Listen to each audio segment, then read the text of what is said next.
Bonjour tout le monde, merci et félicitations. I am very happy to be here with you today, deeply honored. Thank you for that kind introduction, Niobe. Andy, it's wonderful to see you again. I'm so grateful for the honor you and NYU have given me today. Now, you may not know, but Andrew is an honorary Canadian and British Columbian because, like me, he studied at the University of British Columbia back in the day. It makes me proud that Canada was part of Andrew's formation, just as NYU has helped form so many amazing Canadians, including 2 members of my own staff. I'm actually told that 180 of the NYU class of 2018 are Canadians. Hello, welcome, my friends.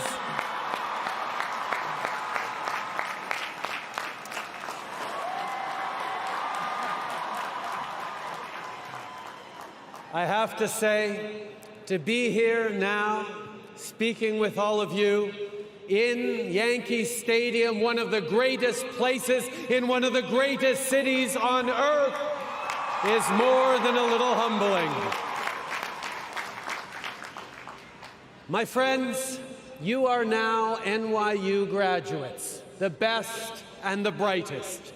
You have great potential and possibilities, and therefore you have enormous responsibility too. So today, I'd like to talk about the nature of both those things, and I'd like to offer you a challenge, one that I think is essential for your future success as individuals and as the leaders that you are becoming. Among the many things I admire about NYU is that about 1/5 of the students are international.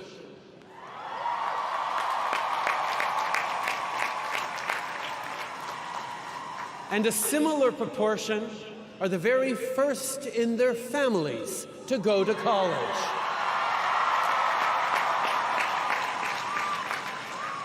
This group is truly diverse in every possible way, and I think that is an extraordinarily valuable and important thing. When I graduated in the early 1990s, I went on a trip around the world with a few good friends who actually remain good friends to this day, which is a sort of a miracle.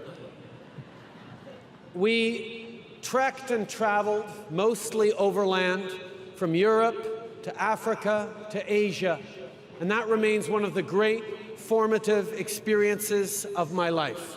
It was an amazing adventure. It was also a really important contributor to my continued broader education because it forced me, really for the first time as an adult, to meet, engage, befriend people whose views and experiences, ideas, values, and language were very different from my own. See, when a kid from Montreal meets a Korean fisherman living in Mauritania, befriends a Russian veteran of their Afghan war, or a shopkeeper and his family living in Da Nang, interesting conversations always happen. Now, maybe some of you have talked about doing something like a great trip like that after graduation. But I'd be willing to bet one of the first things you heard was a warning. You can't do that in this day and age. It's not safe. But here's my question.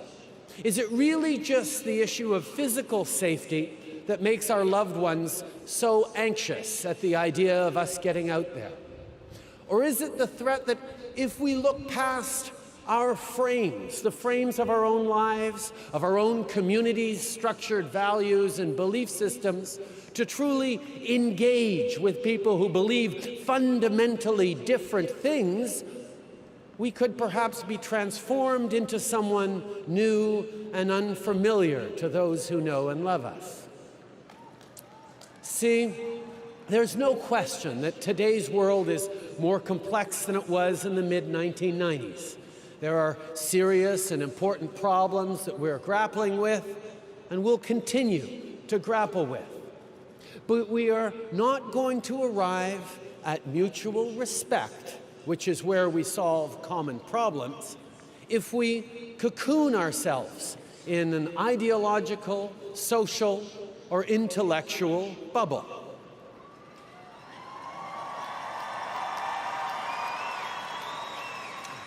Now, we can see it all around us. There's a peculiar fascination with dystopia in our culture today. You see it everywhere on film and TV.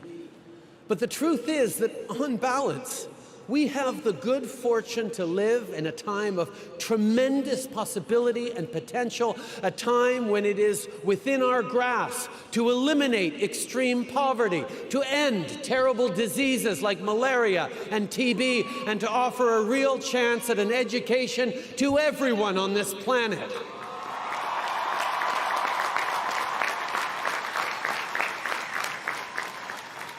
But for us to move forward, to keep moving and moving forward, we have to do it together, all together. Humanity has to fight our tribal mindset. We go to the same church? Cool, you're in my tribe. You speak my language? You're in my tribe. You're an NYU alumni? You're in my tribe. You play Pokemon Go. You're a vegetarian. You like the Yankees. You go to the gun range. You're pro-choice. Tribe, tribe, tribe. See, but of course, it's not the belonging part that is the real problem. It's the corollary. You are part of my tribe, and they are not. Whether it's race, gender, language, sexual orientation, or religious or ethnic origin, or our beliefs and values themselves, diversity doesn't have to be a weakness. It can be our greatest strength.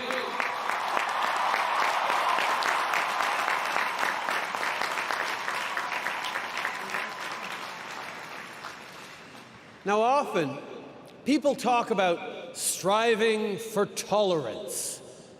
Now, don't get me wrong, there are places in this world where a little more tolerance would go a long way. But if we're being honest, right here, right now, I think we can aim a little higher than mere tolerance. Think about it. Saying, I tolerate you, actually means something like, okay, I grudgingly admit that you have a right to exist, just don't get in my face about it, and no, don't date my sister. There's not a religion in the world that asks you to tolerate thy neighbor. So let's try for something a little more like acceptance, respect, friendship, and yes, even love.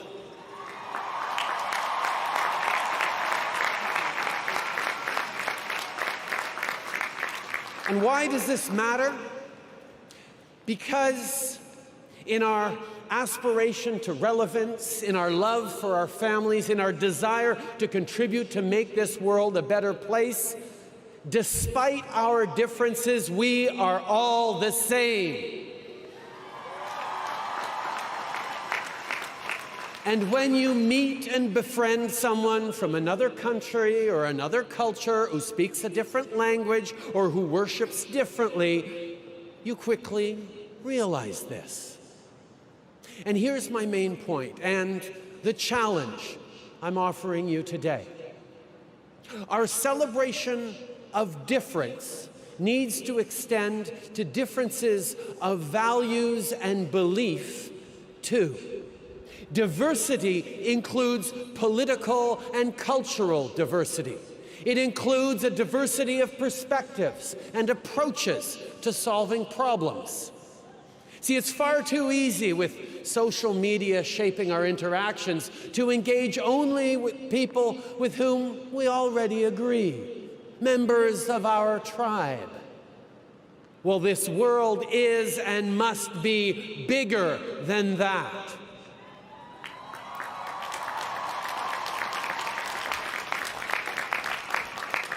So here's my request.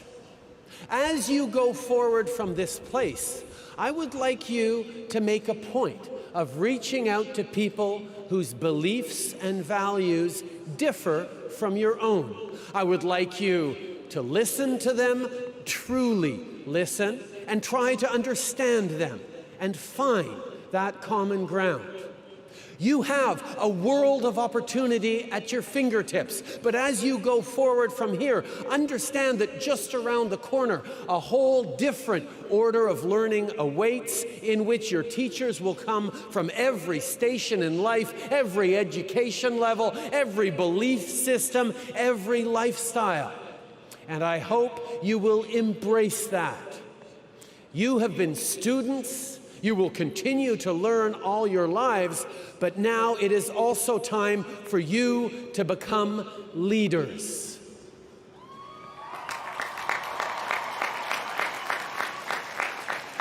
In every generation, leaders emerge because they one day awake to the realization that it's not up to someone else to fix this problem or take up that cause. It's up to them. So now is the time for you to lead. Leaders. Now, I'm sure that's a word that's been tossed around you and at you quite a bit over the past few hours, days, weeks, and years. Leaders of tomorrow. Leaders of today. But what does it mean? What attributes does a 21st century leader need to have? What do people need most from their leaders today and tomorrow? Now, I think you need to be brave, really brave. And I know when you think of courageous leaders, you think of those folks who stood implacably and fearlessly anchored in their sense of rightness, willing to pit their ideas against all comers, against the slings and arrows aimed their way. Well, I don't think that's brave enough. I don't think that's good enough for what our shared future will ask of you. I actually don't think it's ever been good enough. Leadership has always been about getting people to act in common cause. We're going to build a new country. We're going to war. We're going to the moon. It usually required convincing or coercing a specific group to follow you. And the easiest way to do that has always been through tribal contrasts. They believe in a different God. They speak a different language. They don't want the same things as we do. But the leadership we need most today and in the years to come is leadership that brings people together.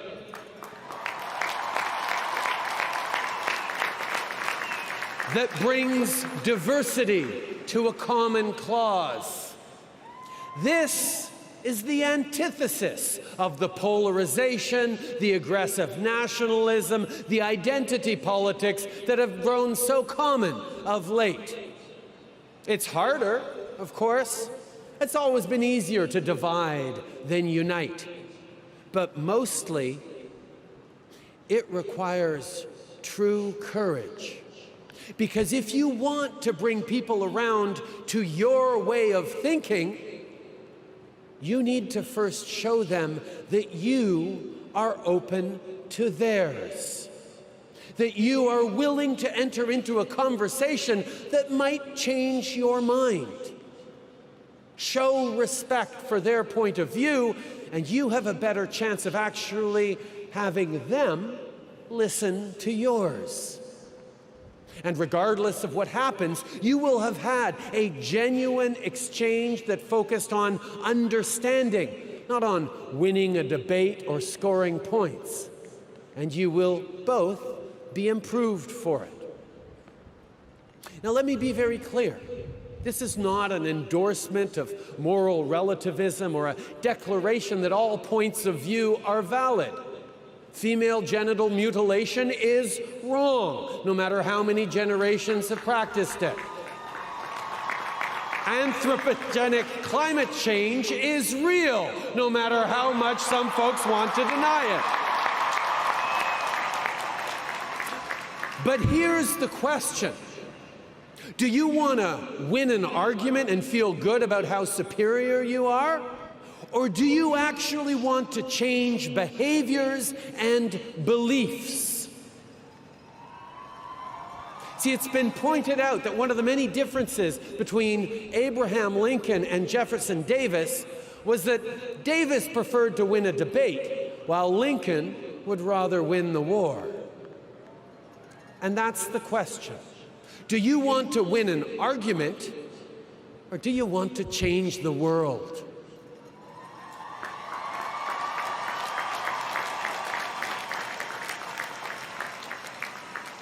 With malice toward none and charity toward all. Let those words of this country's greatest president guide your ambitions, your hopes for yourselves, your families, your country, your planet. There is no shortage of cynicism and selfishness in the world. Be their answer, their antidote. I am abundantly optimistic about the future because of you. It is yours to make and mold and shape. The world eagerly awaits, indeed requires, your ideas, your initiative, your enterprise, your energy, your passion and compassion, your idealism and your ambition. But remember that true courage is the essential ingredient in all your efforts. Congratulations, class of 2018. Now go change the world. Merci.